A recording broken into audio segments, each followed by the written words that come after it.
जय हिंद फ्रेंड्स। मैं हूं रवि प्रकाश और इस वीडियो में हम पढ़ने वाले हैं वापसी कहानी के एमसीक्यूज। इसे लिखा है उषा प्रियमवदा जी ने। यह इंपॉर्टेंट होगा BA, BSc, BCom, BBA third year Hindi foundation के लिए। आप इंग्लिश फाउंडेशन की सारी वीडियोस प्लेलिस्ट में जाकर और डिस्क्रिप्शन में लिंक से देख सकते हो।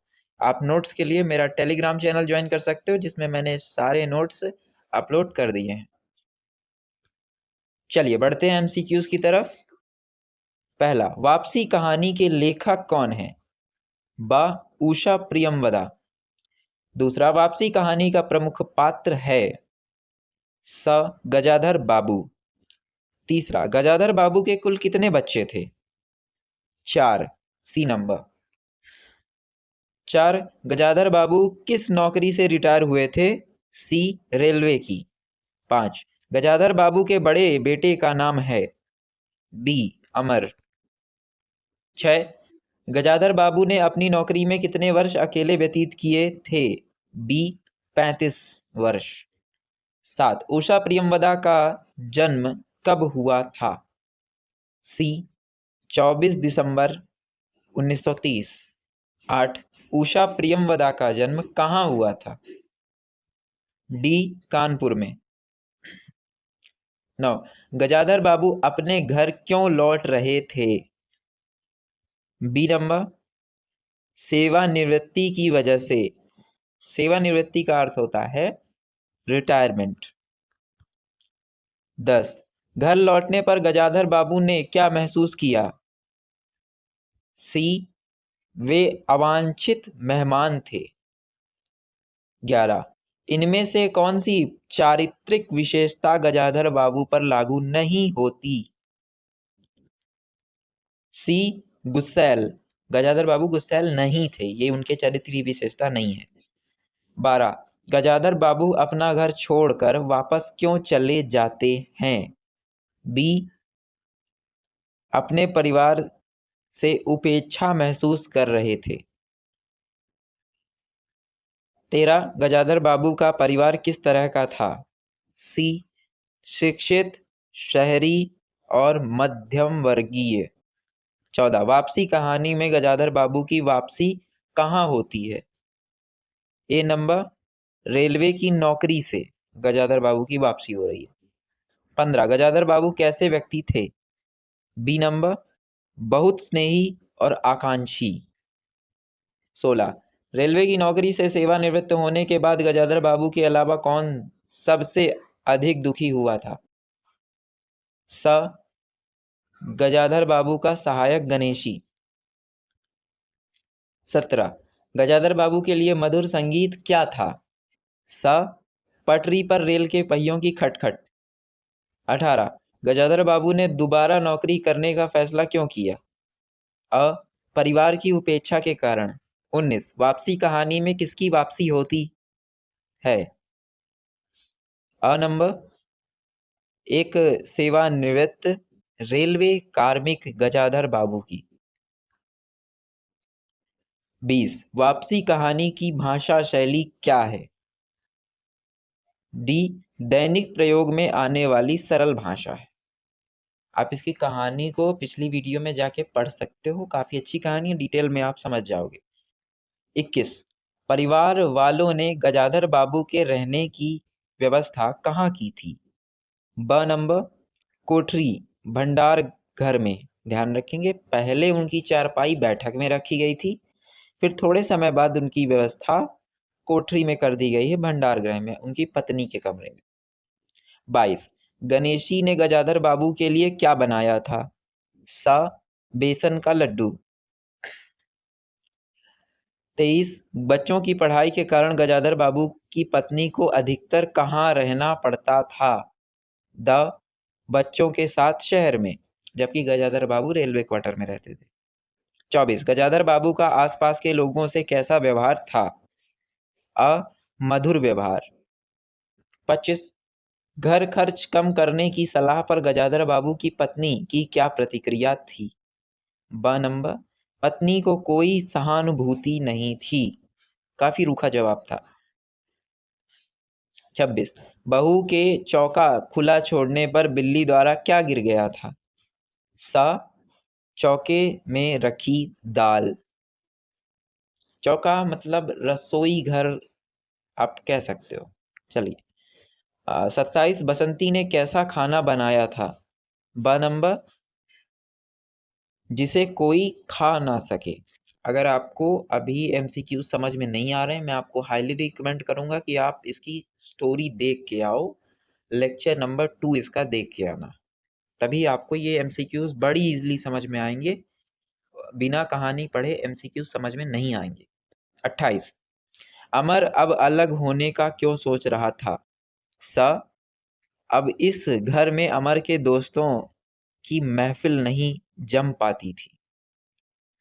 29 बैठक से उठाकर गजाधर बाबू की खाट कहाँ रखी गई? द छोटी कोठरी में। 30 घरेलू नौकर को काम से किसने हटाया? अ गजाधर बाबू ने। 31 किस कारण के द्वारा रामजी मल सेठ ने जो नौकरी दी थी अपनी चीनी मिल में काम करने के लिए, उसे ठुकरा दिया था गजाधर बाबू ने? सो बी नंबर परिवार के साथ प्रेम से रहने की कल्पना के कारण। अगर आप कहानी पढ़े हो तो आप जानते हो कि नौकरी स्वीकार कर ली थी, लेकिन जब गजाधर बाबू रिटायर हो रहे थे तब उन्हें नौकरी का ऑफर आया था, जो उन्होंने ठुकरा दिया कि अब मैं परिवार के साथ रहूंगा। लेकिन परिवार के साथ रहने पर जब उन्हें संतोष नहीं हुआ तब उन्होंने उस नौकरी का जो चिट्ठी है उसे स्वीकार कर लिया और वो नौकरी के लिए चले गए। सेठ का नाम था रामजी मल और इनकी चीनी मिल में उनको नौकरी मिली थी। खैर 32 बाद में गजाधर बाबू राम जी की नौकरी के लिए क्यों राजी हो गए? स अपने परिवार के दुर्व्यवहार के कारण उनको ऐसा लगने लगा कि परिवार में उनकी कोई उपयोगिता नहीं है, इस कारण से। 33 गजाधर बाबू के घर छोड़ने पर परिवार वालों ने क्या किया? ब उनके जाने से सभी लोग प्रसन्न थे तथा उनकी चारपाई को बाहर निकाल दिया गया। 34 जाने से पहले गजाधर बाबू गणेशी से क्या कहते हैं? सा कुछ भी जरूरत हो तो लिखना गणेशी, इस अगहन तक बिटिया की शादी कर दो। 35 वापसी कहानी में नरेंद्र का चरित्र किस प्रकार का दर्शाया गया है? नरेंद्र गजाधर बाबू का छोटा बेटा। सा आधुनिक युग का वह युवक जो पिता के साथ रहना पसंद नहीं करता। आपको ध्यान होगा जब चाय की महफिल जमी थी तब भी नरेंद्र चाय पीकर उठ गया था और अपने पिता के पास नहीं बैठा था, वहां से रेफरेंस लिया इसने। आगे बढ़ते हैं। 36 वापसी कहानी किस प्रकार की कहानी है? आ नंबर विघटित होते हुए संयुक्त परिवार की कहानी। जॉइंट फैमिली टूट रही है, इस बात का फोकस कर रही है यह कहानी। 37 सेवानिवृत्ति के बाद गजाधर बाबू को किस सत्य का सामना करना पड़ा? द यह कि परिवार में उनका महत्व केवल एक धन उपार्जन करने वाले व्यक्ति का था, यानी परिवार में उनकी अहमियत बस पैसा कमाने के लिए थी। 38 सेवानिवृत्ति के बाद गजाधर बाबू को अपने नौकरी के दिन क्यों याद आने लगे थे? स परिवार में अपनत्व न मिलने के कारण।